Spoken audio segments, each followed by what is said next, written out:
सुप्रभात बच्चों, मैं आपकी हिंदी की अध्यापिका आशिमा महाजन आज कक्षा 10वीं का पाठ साना साना हाथ जोड़ी लेकर आपके सामने फिर से प्रस्तुत हुई हूँ। जी हाँ, इस पाठ का शीर्षक है साना साना हाथ जोड़ी।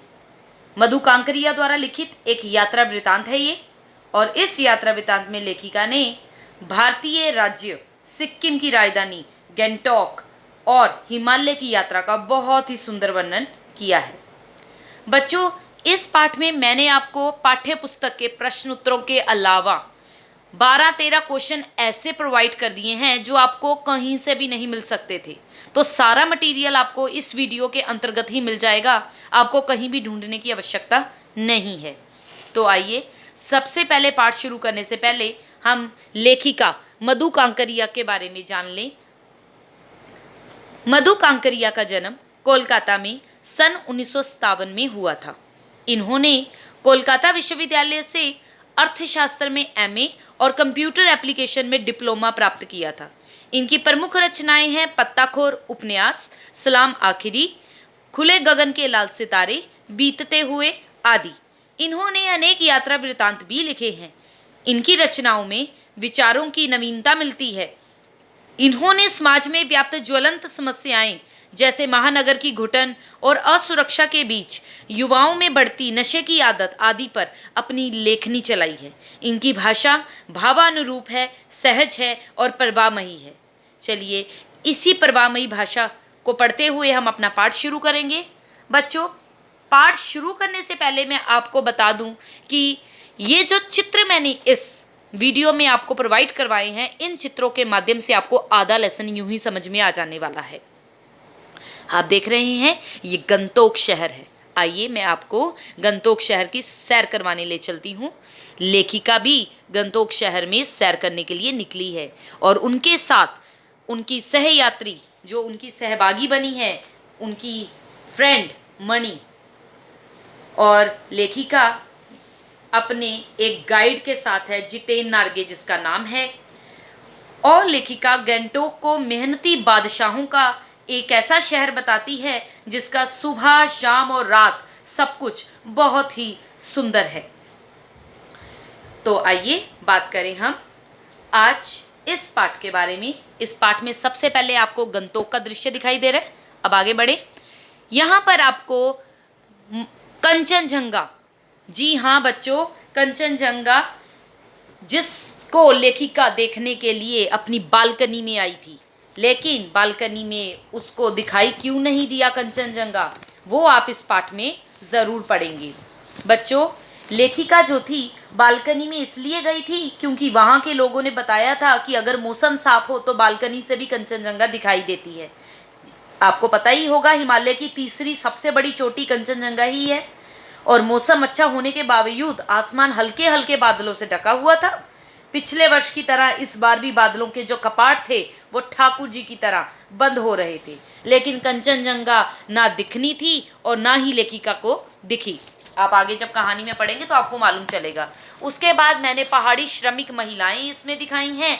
पहाड़ी श्रमिक महिलाएं, बच्चों, ये महिलाएं जो हैं बहुत काम करती हैं। इतना काम करती हैं कि उसके बदले में देती बहुत कुछ है लेकिन लेती बहुत कम है। जी हाँ बच्चों, ये आम जनता ज़रूर है लेकिन श्रम बहुत ज़्यादा करती है। और आज आम आदमी ही है जो हमारी देश की प्रगति में सबसे ज़्यादा सहयोग दे रहा है। आप देख लीजिए, चाहे कारखाने का मजदूर हो, चाहे सारा दिन दिहाड़ी पे काम करने वाला मजदूर हो, वो कारीगर हो, मिस्त्री हो, बड़ी बड़ी इमारतें बनाता है, कितने वर्षों तक वो टिकी रहती हैं। तो आम आदमी जो है वो देश की आर्थिक प्रगति में कितना योगदान देता है, आपको इस पाठ में इन पहाड़ी श्रमिक महिलाओं के जरिए मालूम चलेगा। इसके अलावा आपको बच्चों इस पाठ में अगली तस्वीर है सिक्किम की युमथांग वैली। जी हाँ बच्चों, जब लेखिका युमथांग स्थान के लिए निकली थी तो वो उसके लिए घाटियाँ, किस तरह फूलों से लदी वादियाँ उसको सम्मोहित कर रही थी, वो भी आप पढ़ेंगे। फिर बात करेंगे हम तीस्ता नदी के बारे में। तीस्ता नदी जो सिक्किम में है उसके बारे में भी हम बात करेंगे कि वो कितनी सुंदर थी और उसने कितना उसकी जो निर्मल धारा थी उसमें कितनी दुष्ट वासनाएं जो थी वो बह गई थी, वो भी हम आगे पढ़ेंगे।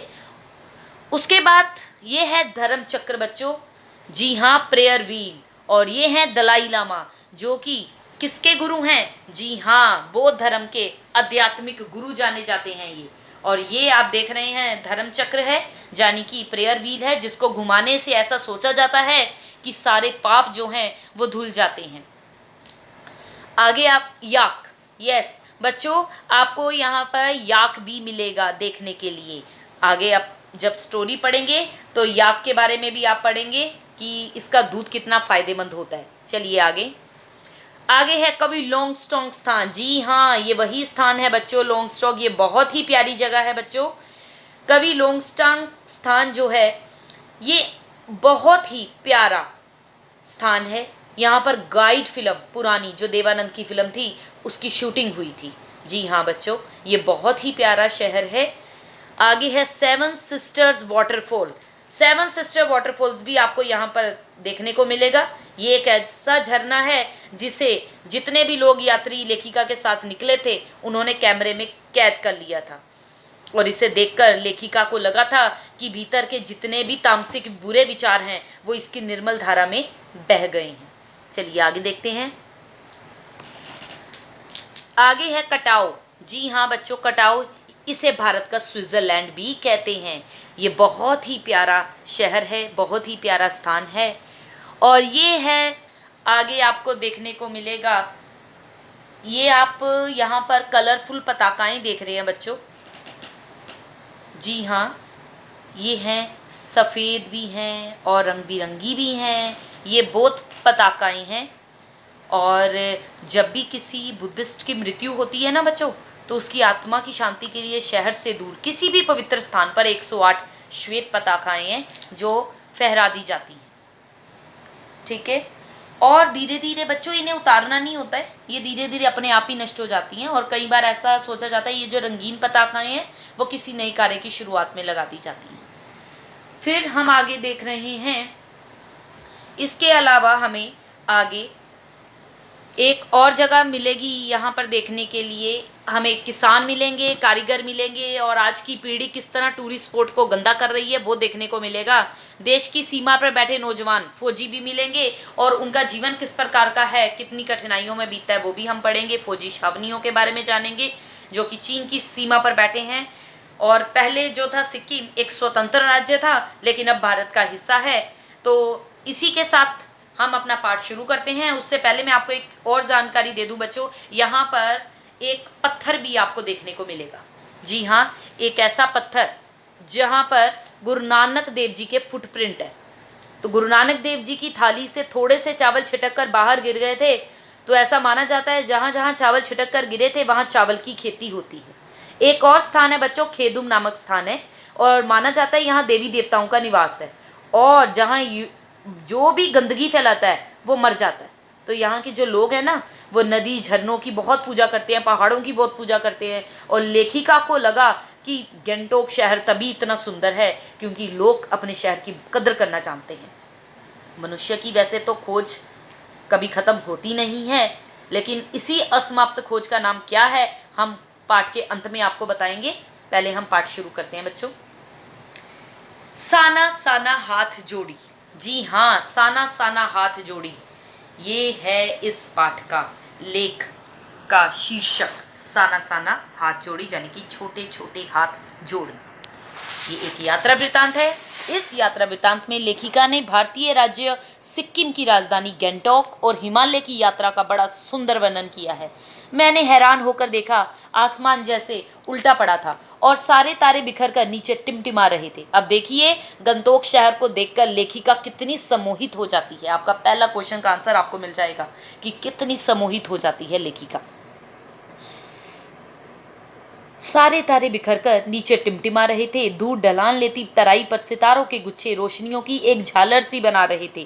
क्या था वह रात में जगमगाता गंगटोक शहर था। जी हाँ, इतिहास और वर्तमान के संधि स्थल पर खड़ा मेहनतकश बादशाहों का वह एक ऐसा शहर था जिसका सब कुछ सुंदर था, यानी कि सुबह भी सुंदर थी, शाम भी सुंदर थी और रात भी सुंदर थी। जी हाँ, इसे मेहनतकश बादशाहों का शहर इसलिए कहते हैं बच्चों, क्योंकि यहाँ के लोगों को बहुत मेहनत करनी पड़ती है। पहाड़ी क्षेत्र है तो पहाड़ी क्षेत्र के लोग पहाड़ों को काट कर रास्ता बनाते हैं। पत्थरों पर बैठ के औरतें क्या करती हैं? पत्थर तोड़ती हैं। उनके हाथों में कुदाल होते हैं, हथौड़े होते हैं, कईयों की पीठ पे बंधी टोकरी होती है और उनके बच्चे भी बंधे रहते हैं उसमें। वहाँ पर आपको दिखाई देगा मातृत्व और श्रम साधना एक साथ। आगे पढ़ेंगे, लेकिन आगे देखें। और वह रहस्यमयी सितारों भरी रात मुझ में सम्मोहन जगा रही थी, कुछ इस कदर कि उन जादू भरे क्षणों में मेरा सब कुछ स्थगित था, अर्थहीन था। मेरी चेतना, मैं, मेरा आसपास, मेरे भीतर बाहर सिर्फ शून्य था और थी अतीन्द्रियता में डूबी रोशनी की वह यादुई झालर। अतीन्द्रियता मतलब इंद्रियों से परे। जी हाँ। धीरे धीरे एक उजास, उजास मतलब उजाला, लाइट, उस शून्य से फूटने लगा। एक प्रार्थना होठों को छूने लगी। साना साना हाथ जोड़ी गर्दहू प्रार्थना, हामरो जीवन तिमरो को सैली। छोटे छोटे हाथ जोड़कर प्रार्थना कर रही हूँ कि मेरा जीवन, सारा जीवन अच्छाइयों को समर्पित हो। तो अचानक जो था, लेखिका के होठों से कुछ छूने लगता है, जो उसने सुबह एक युवती से सीखा था। साना साना हाथ जोड़ी गर्दू प्रार्थना, हामरो जीवन तिमरो को सैली, यानी कि छोटे छोटे हाथ जोड़कर प्रार्थना कर रही हूँ कि मेरा सारा जीवन अच्छाइयों को समर्पित हो। आगे देखिए, जो लेखिका है वो यूमथांग के लिए जाना चाह रही है। उसके साथ साथ कौन कौन है? उसके साथ है उसकी मनी फ्रेंड और साथ में जितेन नार्गे गाइड। सुबह हमें यूमथांग के लिए निकल पड़ना था, पर आंख खुलते ही मैं बालकनी की तरफ भागी। यहाँ के लोगों ने बताया था कि अगर मौसम साफ हो तो बालकनी से भी कंचनजंगा दिखाई देती है, हिमालय की तीसरी सबसे बड़ी चोटी कंचनजंगा। पर मौसम अच्छा होने के बावजूद आसमान हल्के हल्के बादलों से ढका था। पिछले वर्ष की ही तरह इस बार भी बादलों के कपाट ठाकुर जी के कपाट की तरह बंद ही रहे।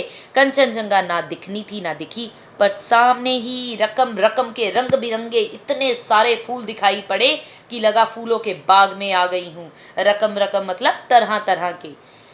बहरहाल गंगटोक से 149 किलोमीटर की दूरी पर था यूमथांग। यूमथांग यानी घाटियाँ, सारे रास्ते हिमालय की गहनतम घाटियाँ और फूलों से लदी वादियाँ मिलेंगी आपको। ड्राइवर कम गाइड जितेन नार्गे मुझे बता रहा था क्या वहाँ बर्फ़ मिलेगी।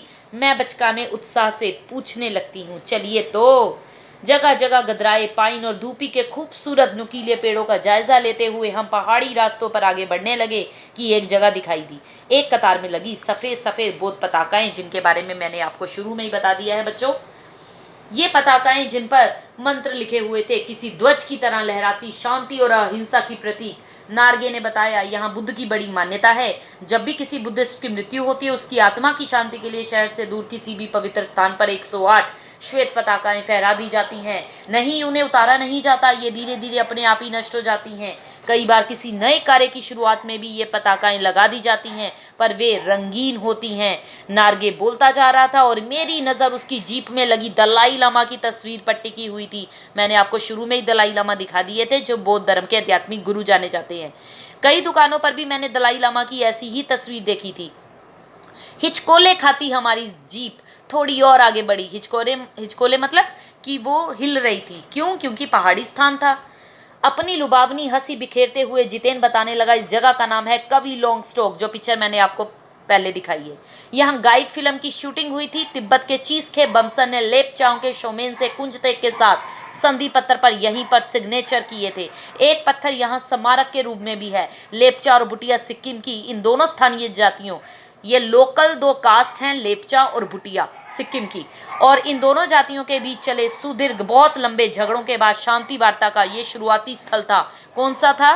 मैंने आपको नाम बता ही दिया है, कुंजतेक के साथ यहाँ पर संधि पत्र पर हस्ताक्षर भी हुए थे, कवि लोंगस्टोक स्थान। उन्हीं रास्तों पर मैंने देखा एक कुटिया के भीतर घूमता चक्र, जिसके बारे में शुरू में मैंने आपको जानकारी दी थी। ये क्या? नार्गे कहने लगा, मैडम ये धर्म चक्र है, प्रेयर व्हील, इसको घुमाने से सारे पाप धुल जाते हैं। क्या? चाहे मैदान हो या पहाड़, तमाम वैज्ञानिक प्रगतियों के बावजूद इस देश की आत्मा एक जैसी। लोगों की आस्थाएं, लोगों का विश्वास, अंधविश्वास, पाप पुण्य की अवधारणाएं और कल्पनाएं सब एक जैसी। चलिए पृष्ठ संख्या 19 पे आ जाइए बच्चों। रफ्ता रफ्ता हम ऊंचाई की ओर बढ़ने लगे।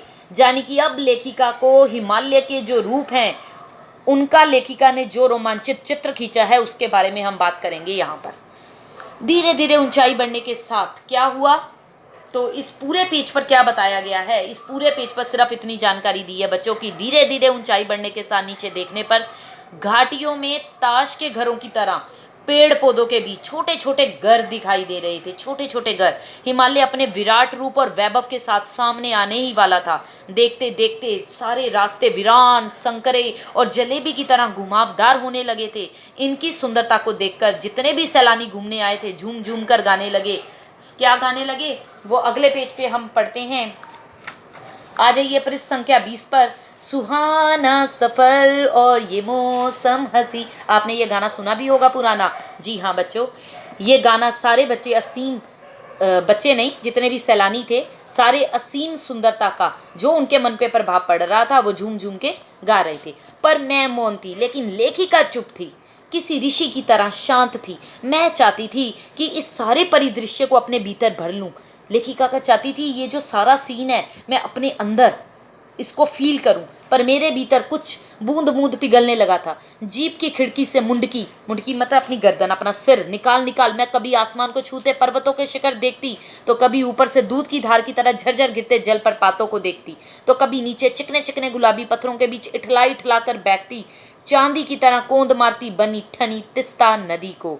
सिलीगुड़ी से ही हमारे साथ थी ये तिस्ता नदी, पर ये उसका सौंदर्य पराकाष्ठा पर था, उच्च सीमा पर था। इतनी खूबसूरत नदी मैंने पहली बार देखी थी बच्चों। मैं रोमांचित थी, पुलकित थी, चिड़िया के पंखों की तरह हल्की थी, ऐसा लेखिका महसूस कर रही है। मेरे नगपति, मेरे विशाल, मैंने हिमालय को सलामी देनी चाहिए कि तभी जीप एक जगह रुकी। खूब ऊंचाई से पूरे वेग के साथ ऊपर शिखरों के भी शिखर से गिरता फैन उगलता झरना, फैन मतलब झाग छोड़ता हुआ, और इसका नाम था बच्चों सेवन सिस्टर वाटरफॉल, जिसे देख के लेखिका को लगा कि भीतर के सभी तामसिक बुरे विचार, दुष्ट वासनाएं इसकी निर्मल धारा में बह गए हैं, जो आप अगले पैराग्राफ में पढ़ेंगे। मैंने कट शॉर्ट में आपको समझा दिया। आगे देखें, लास्ट पैराग्राफ है। अनमनी सी मैं उठी, थोड़ी देर बाद फिर वही नज़ारे, आंखों और आत्मा को सुख देने वाले। कहीं चटक हरे रंग का मोटा कालीन ओढ़े, तो कहीं हल्का पीलापन लिए, तो कहीं पलस्तर उखड़ी दीवार की तरह पथरीला, और देखते ही देखते परिदृश्य से सब छू मंतर, जैसे किसी ने जादू की छड़ी घुमा दी हो। सब पर बादलों की एक मोटी चादर, सब कुछ बादल में। अब जितेन को क्या लगा आगे, चित्र लिखित सी मैं माया और छाया के इस अनूठे खेल को भर भर आंखों देखती जा रही थी। प्रकृति जैसे मुझे सियानी बनाने के लिए जीवन रहस्यों का उद्घाटन करने पर तुली हुई थी। पृष्ठ संख्या 21 पर जैसा कि आप देख ही रहे हैं, किस तरह प्रकृति के अनंत विराट स्वरूप को देखकर लेखिका का मन, क्या कहते हैं कि जो लेखिका थी वो मोहित हुई थी, तो उसके बारे में हम यहाँ पर पढ़ेंगे। धीरे धीरे धुंध की चादर थोड़ी छटी। अब वहां पहाड़ नहीं, दो विपरीत दिशाओं से आते छाया पहाड़ थे, और थोड़ी देर बाद वो छाया पहाड़ अपने श्रेष्ठतम रूप में मेरे सामने थे। जीप थोड़ी देर के लिए रुकवा दी गई थी। मैंने गर्दन घुमाई, सब और जैसे जन्नत बिखरी पड़ी थी। जन्नत मतलब स्वर्ग। नजरों के छोर तक खूबसूरती ही खूबसूरती, अपने को निरंतर दे देने की अनुभूति कराते पर्वत, झरने, फूलों, घाटियों और वादियों के दुर्लभ नज़ारे। वहीं कहीं लेखिका को मिला थिंक ग्रीन लिखा हुआ मिल गया था वहां पर, think green. Yes, actually Jiten ने लेखिका को ये कहकर कि आगे इससे भी सुंदर नज़ारे मिलेंगे आगे बढ़ने को मजबूर कर दिया। इसीलिए तो लेखिका हिमालय के माया और छाया के अनूठे खेल को देख रही थी। वहां अपने को निरंतर दे देने की अनुभूति कराते पर्वत, झरने, फूलों, घाटियों और वादियों के दुर्लभ नज़ारे थे। पहली बार लेखिका को वहां महसूस हुआ जीवन का आनंद है यही चलायमान सौंदर्य। यूं लगता था कि मानो हम ईश्वर के बहुत निकट हैं। आगे बच्चों हम क्या पढ़ेंगे, संपूर्णता के उन क्षणों में मैंने उस बिखरे सौंदर्य से उस कदर एकात्म हो रहा था। इससे ऊपर बेटा पैराग्राफ है आश्चर्य, पल भर में ब्रह्मांड में कितना कुछ घटित हो रहा था। सतत प्रवाहमान झरने, प्रवाहमान का मतलब था कंटिन्यूस जो बहते हुए झरने हैं, और नीचे वेग से बहती तिस्ता नदी, सामने उठती धुंध, ऊपर मंडराते आवारा बादल। मध्यम मध्यम हवा में हिलोरे लेते प्रियुता और रेंडरोडा के फूल, यानी कि प्रियुता और रूडोडेंड्रो के फूल, ये दो फूलों के नाम हैं, सब अपनी अपनी लय तान और प्रवाह में बहते हुए चैरवेती यानी कि कीप ऑन मूविंग, यस। और समय के इसी सतत प्रवाह में तिनके सा बहता हमारा वजूद मतलब हमारा अस्तित्व। पहली बार एहसास हुआ जीवन का आनंद है यही चलाए मन सौंदर्य।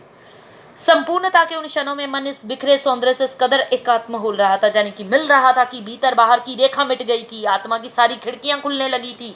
मैं सचमुच ईश्वर के निकट थी। सुबह सीखी प्रार्थना, फिर होठों को छूने लगी थी, साना साना हाथ जोड़ी, तभी वह अति इंद्रिय संसार खंड खंड हो गया। वह महाभाव सूखी टहनी सा टूट गया। दरअसल मंत्रमुग्ध सी मैं तंद्रिल अवस्था यानी कि फेल्ट स्लीपी में ही थोड़ा नींद महसूस कर रही थी, थोड़ी दूर तक निकल आई थी कि अचानक पांव पर ब्रेक सी लगी। अब लेखिका इसमें क्या बता रही है कि आम जनता देश की आर्थिक प्रगति में क्या भूमिका निभाती है। जैसे समाधिस्थ भाव में नृत्य करती किसी आत्मलीन नृत्यांगना के नुपुर यानी कि पायल अचानक घुंघरू टूट गए हों। मैंने देखा इस अद्वितीय सौंदर्य से निरपेक्ष कुछ पहाड़ी औरतें पत्थरों पर बैठी पत्थर तोड़ रही थी। जी हाँ, अब लेखिका ने देखा, मैं कट शॉर्ट में बता देती हूँ आपको कि कुछ पहाड़ी औरतें थी जो पत्थरों पे बैठी हुई थी, पत्थर तोड़ रही थी। कईयों की पीठ पर बंदी डोको यानी कि टोकरियों में उनके बच्चे भी बंधे हुए थे। कुछ कुदाल को भरपूर ताकत के साथ जमीन पे मार रही थी। मातृत्व और श्रम साधना साथ साथ हो रही थी। वह सड़कों को चौड़ा करने का दुस्साध्य कार्य, इतना मुश्किल कार्य कर रही थी। इन पत्थर तोड़ती महारणों के हाथ में पड़े ठाठे यानी कि जो गांठें पड़ जाती हैं उनके हाथों में, वो एक ही कहानी कह रहे थे। और वो कहानी क्या कह रहे थे कि इन लोगों के हाथों में जो ठांठे पड़ गई थी ना, गांठे सी, उसके बारे में लेखिका को बड़ा दुख हुआ कि ये औरतें इतना काम करती हैं और बदले में लेती क्या है, इतना ज़्यादा तो नहीं लेती हैं ये। तभी तो लेखिका ने कहा कि पत्थर तोड़ती पहाड़ों के हाथों में पड़े ठाठे एक ही कहानी कह रहे थे। आम आदमी की कहानी हर जगह एक सी है कि सारी मलाई एक तरफ, सारे अभाव यानी कि कमियां, सारे आंसू, यातना और वंचना एक तरफ। जी हाँ बच्चों, ये सब लेखिका जो थी महसूस कर रही थी कि लेखिका को ये दृश्य कितना झकझोर गए थे। लेखिका को ये दृश्य कितना झकझोर गए थे वो लेखिका बता रही है कि किस तरह उन लेडीज के हाथों पे नोट्स पड़ गई थी ड्यू टू हार्ड वर्क, गांठें पड़ गई थी। और हिम शिखरों पर जाने का रास्ता कैसे बनाती थी ये औरतें, इन पहाड़ों के बारे में लेखिका बता रही है। अब देखिए आगे। और तभी पृष्ठ संख्या 23, और तभी मेरी सहयात्री मणि और जितेन मुझे खोजते खोजते वहां तक आ गए थे। मुझे गमगीन देख यानी कि दुखी देख जितेन कहने लगा, मैडम ये मेरे देश की आम जनता है, इन्हें तो आप कहीं भी देख लेंगी, आप इन्हें नहीं पहाड़ों की सुंदरता को देखिए जिसके लिए आप इतने पैसे खर्च करके आई हैं। अब लेखिका क्या बोली, ये देश की आम जनता ही नहीं, जीवन का प्रति संतुलन भी है। ये वेस्ट एट रिपेइंग है। कितना कम लेकर ये समाज को कितना अधिक वापस लौटा देती हैं। मन ही मन लेखिका ने ये सोचा। हम वापस जीप की ओर मुड़ने लगे कि तभी मैंने देखा वे श्रम सुंदरियां किसी बात पर इस कदर खिलखिलाकर हंस पड़ी थी कि जीवन लहरा उठा था और वो सारा खंडर ताजमहल बन गया था, ताजमहल। रास्ते में बच्चों को जब लेखिका ने स्कूल से आते हुए देखा तो उनके मन पे क्या बीता वो देखिए। हम लगातार ऊंचाइयों पे चढ़ते जा रहे थे। जितेन बता रहा था, अब हम हर मोड़ पर हेयर पिन बेंट लेंगे और तेजी से ऊंचाई पर चढ़ते जाएंगे। हेयर पिन बेंट के ठीक पहले की बात बता रही है लेखिका। एक पड़ाव पर देखा 7-8 वर्ष की उम्र के ढेर सारे पहाड़ी बच्चे स्कूल से लौट रहे थे और हमसे लिफ्ट मांग रहे थे। जितेन ने बताया, हर दिन 3-3.5 किलोमीटर की पहाड़ी चढ़कर बेचारे ये बच्चे स्कूल जाते हैं, क्या स्कूली बस नहीं? मणि के पूछने पर जितेन हंस पड़ा, मैडम ये मैदानी नहीं पहाड़ी इलाका है। मैदान की तरह यहाँ कोई भी आपको चिकना वरबीला नहीं मिलेगा। वरबीला मतलब बड़े पेट वाला नहीं मिलेगा आपको यहाँ पर। यहाँ जीवन कठोर है। नीचे तराई में ले देकर एक ही स्कूल है, दूर दूर से बच्चे उसी स्कूल में जाते हैं और सिर्फ पढ़ते ही नहीं है, इनमें से अधिकांश बच्चे तो शाम के समय अपनी माओं के साथ मवेशियों को, पशुओं को चराते हैं, पानी भरते हैं, जंगल से लकड़ियों के भारी भारी गट्ठर ढोते हैं। खुद मैंने भी ढोए थे। खतरा अब धीरे धीरे बढ़ने लगा था, रास्ते और भी संकरे होते जा रहे थे।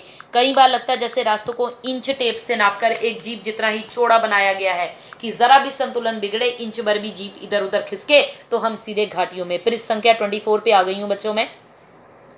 इन रास्तों पर जगह जगह लिखी चेतावनियां भी हमें खतरों के प्रति सजग कर रही थी। सामने ही लिखा था, धीरे चलाएं, घर में बच्चे आपका इंतजार कर रहे हैं, थोड़ा और आगे बढ़े, फिर एक चेतावनी। तो इस सारे पेज पर आपको क्या मिलेगा बच्चों, मैं कट शॉर्ट में आपको बता रही हूँ। ऊपर चढ़ते चढ़ते मार्ग जो थे वो संकरे होते जा रहे थे।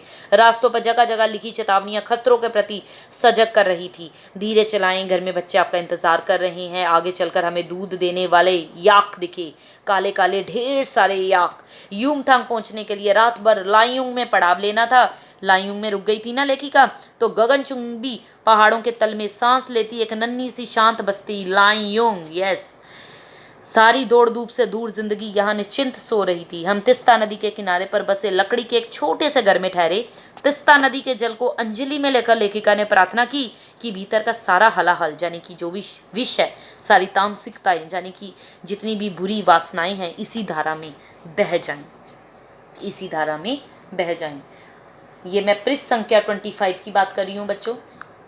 पृष्ठ संख्या 25 पर रात धीरे धीरे गहराने लगी। हिमालय ने काला कंबल ओढ़ लिया था। जितेन ने लकड़ी के बने खिलौने से उस छोटे से गेस्ट हाउस में गाने की तेज धुन पर जब अपने संगी साथियों के साथ नाचना शुरू किया, यानी कि जितेन जो था वो अपने साथियों से नाच गाना शुरू कर दिया, जिससे वो रात महक उठी।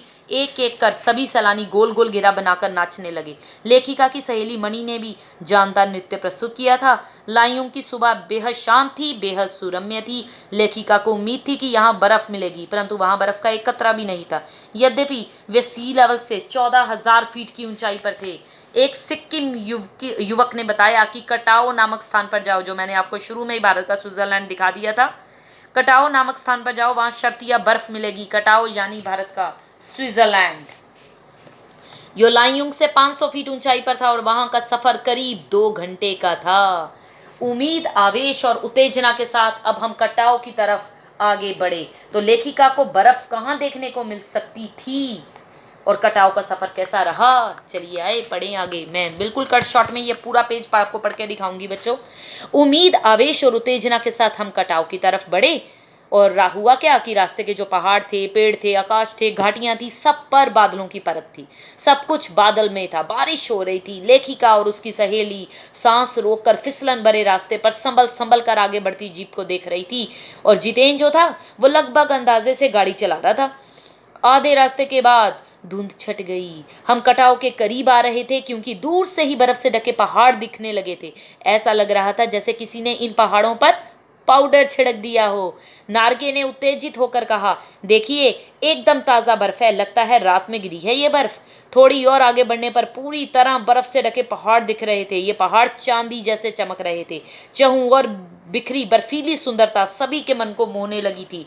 सभी जीप से उतरकर बर्फ पर कूदने लगे। कई सैलानी बर्फ पर लेटकर हर लम्हे की रंगत को कैमरे में कैद करने में लग गए। ऐसा लग रहा था कि इसी विभोर कर देने वाली दिव्यता के बीच हमारे ऋषि मुनियों ने वेदों की रचना की होगी, जीवन सत्यों को खोजा होगा, सर्वे भवन्तु सुखिनः का महामंत्र पाया होगा। ये आपको वर्ड लिखा हुआ मिल रहा है, सर्वे भवन्तु सुखिनः। पृष्ठ संख्या 27 पे आ जाइए, सेकंड पैराग्राफ में। ये मंत्र ऐसा लग रहा था जैसे ऋषि मुनियों ने यहीं पर पाया था। अंतिम संपूर्णता का प्रतीक वह सौंदर्य ऐसा कि बड़ा सा बड़ा अपराधी भी इसे देख ले तो क्षणों के लिए ही सही करुणा का अवतार बुद्ध बन जाए। जी हाँ, और तभी दिमाग में कौंधा कि मिल्टन ने ईव की सुंदरता का वर्णन करते हुए लिखा था कि शैतान भी उसे देखकर ठगा सा रह जाता था और दूसरों का अमंगल अशुभ करने की वृत्ति भूल जाता था। मैंने मणि से पूछा क्या उसने पढ़ी है मिल्टन की वह कविता, पर मणि उस समय किसी दूसरे ही सवाल से जूझ रही थी। अब आगे हम क्या पढ़ने वाले हैं बच्चों, ये देखिए इस पेज की लास्ट पैराग्राफ में जो मेन है वो है फौजी छावनियाँ। पृष्ठ संख्या 27, पृष्ठ संख्या 27 के लास्ट पैराग्राफ में जो हम पढ़ने जा रहे हैं, 3 पैराग्राफ का मैं एक ही पैराग्राफ बना के आपको बता रही हूँ कि आगे बढ़ने पर हमने इक्की दुक्की फौजी छावनियाँ देखी, क्योंकि ये बॉर्डर एरिया है ना इसलिए। तो थोड़ी दूरी पर क्या था, चीन की सीमा। एक फौजी ने बताया कि दुनिया चैन की नींद सो सके इसलिए तो वो पहरा दे रहे हैं। और लेखिका का मन जो था ना वो उदास हो गया कि हम वैशाख के महीने में 5 मिनट में ठिठुरने लगे और 5 मिनट में ठिठुरने लगे थे। हमारे ये जवान पोष माघ में भी जब सिवाय पेट्रोल के सब कुछ जम जाता है तैनात रहते हैं। आपको पता है बच्चों, वैशाख का महीना कौन सा होता है? अप्रैल मई का जो मंथ होता है वो होता है वैशाख का महीना। और पोष का महीना कौन सा होता है? जो दिसंबर जनवरी का महीना होता है। और माघ का महीना जो जनवरी फरवरी का महीना होता है। जी हाँ बच्चों, ये हिंदी के जो मंथ हैं उन्हें आप अच्छे से समझ लीजिए कौन से होते हैं। और लेखिका के लिए ये यात्रा सचमुच एक खोई यात्रा थी। पूरा सफर चेतना से भरा हुआ था, अंतरात्मा में हलचल मचाने वाला था। अब वो लाइयूंग वापस लौटकर यूमथांग की ओर बढ़ने लगे। अब देखिए आगे बच्चों, पृष्ठ संख्या 28 पे आ जाइए। पृष्ठ संख्या 28 पर इस पूरे पेज पर क्या बताया गया, मैं कट इन शॉर्ट वे में आपको बता दूं कि यूमथांग की ओर जब वो बढ़ने लगे थे तो यूमथांग की घाटियों में एक नया आकर्षण और जुड़ गया था। क्या? ढेरों ढेर प्रियुता और रूडोडेंड्रो के फूल। वो आपको वर्ड यहाँ पर मिल जाएगा बच्चों, रूडोडेंड्रो के फूल। पृष्ठ संख्या 28, पृष्ठ संख्या 28 पर आपको ये वर्ड मिल जाएगा। जब यूमथांग की घाटियों में एक नया आकर्षण जुड़ गया था। जितेन ने उनको बताया कि बस 15 दिनों में घाटी जो है वो फूलों से भर जाएगी। यहाँ रास्ते अपेक्षाकृत चौड़े थे। इन घाटियों में बच्चों कई बंदर भी दिखे और बर्फ से ढके कटाव के हिम शिखरों को देखने के यूमथांग थोड़ा फीका लगा और ये एहसास हुआ कि मंजिल से कहीं ज़्यादा रोमांचक होता है मंजिल तक का सफ़र। अब लेखिका को ये एहसास हुआ और जीप में बैठते हुए एक पहाड़ी कुत्ते ने क्या किया था, रास्ता काट लिया था। जीप में जब वो बैठे थे तो एक पहाड़ी कुत्ता था जिसने रास्ता काट लिया था, जो आपको इस पृष्ठ संख्या 28 पे सबसे लास्ट में मिलेगा। मनी ने बताया ये पहाड़ी कुत्ते हैं, ये भौंकते नहीं, ये सिर्फ चांदनी रात में ही भौंकते हैं। वापस आते समय जितेन जीप में भी जानकारियाँ देता रहा। उसके बाद लास्ट पेज है 29 और इस पेज में हम गुरु नानक देव से संबंधित घटना के बारे में जानेंगे। बच्चों इस पेज पर सिर्फ इतना बताया गया है कि यहाँ एक पत्थर है जिस पर गुरु नानक देव के फुटप्रिंट है। कहते हैं गुरु नानक देव की थाली से थोड़े से चावल छिटक कर बाहर गिर गए थे, जैसा कि मैंने आपको कहानी की शुरुआत में बताया। और जिस जगह भी चावल छिटक के गिरे थे वहाँ चावल की खेती होती है। फिर इस पाठ के लास्ट में आपको खेदुंग नामक स्थान दिखाते हुए जितेन ने बोला कि यहाँ देवी देवताओं का निवास है। यहाँ जो गंदगी फैलाता है वह मर जाता है और यहाँ के लोग पहाड़ों, नदियों, झरनों की पूजा करते हैं। लेखिका को लगा तभी तो गंगटोक कितना सुंदर है। और सिक्किम जब भारत में मिला उसके कई वर्षों बाद भारतीय आर्मी के कप्तान शेखर दत्ता के बारे में भी आपको यही मिलेगा लास्ट पेज पर। शेखर दत्ता के दिमाग में आया कि यहाँ सिर्फ फौजियों को रख कर ये स्थान बनाया गया होगा। घाटियों के बीच रास्ते निकालकर इसे टूरिस्ट स्पॉट बनाया जा सकता है। अभी भी रास्ते बन रहे हैं। शायद जो क्वेश्चन मैंने आपको शुरुआत में पूछा था उसका आंसर अब मिल गया कि मनुष्य की इस जो कभी ना खत्म होने वाली असमाप्त खोज है उसी का नाम बच्चों है सौंदर्य। अब जीप आगे बढ़ने लगती है। तो ये था झिलमिलाते सितारों की रोशनी में नहाया गंतोक शहर, जो लेखिका को बहुत ही सम्मोहित कर गया था। उम्मीद करती हूँ आपको भी ये पाठ बहुत अच्छा लगा होगा। आपको लगा होगा कि टीचर ने बहुत जल्दी में ये लेसन पढ़ दिया है, लेकिन जितनी भी इम्पॉर्टेंट चीज़ें कवर करनी थी मैंने वो सारी चीज़ों को इस पाठ को समझाने में कवर कर दिया है। तो आपको कोई भी चीज़ मैंने ऐसी नहीं है जो छोड़ दी हो इस पाठ से संबंधित। ना ही कोई ऐसा वर्ड मीनिंग होगा जो मैंने छोड़ा होगा, ना ही मैंने हिंदू मंथ आपको समझाने से छोड़े कि वो पोष का महीना, माघ का महीना कौन सा होता है। क्वेश्चन आंसर आपको आगे दे दिए हैं। उसके अलावा 13 एक्स्ट्रा क्वेश्चन भी दिए हैं और इसके अलावा आपको कुछ भी नहीं पूछा जा सकता। आपने पूरी स्टोरी सुन ली है। लेखिका को किस तरह लगा है इस पूरे पाठ में, किस तरह श्वेत और रंगीन पताकाएं आपने जानी वो क्या होती हैं, और इस यात्रा वृत्तांत में लेखिका ने हिमालय के कौन कौन से सुंदर चित्र खींचे वो भी मैंने आपको बता दिया। और जितेन नार्गे जैसे गाइड में क्या गुण होने चाहिए वो भी आपको बता दिया, क्योंकि वो अपनी कही बात पे भरोसा करना सिखाता है और एक कुशल गाइड वही होता है जो अपनी कही बात पे भरोसा करता हो, रास्तों का उसे अच्छी तरह ज्ञान हो, तभी तो भारी धुंध में भी वो चला लेते हैं गाड़ी।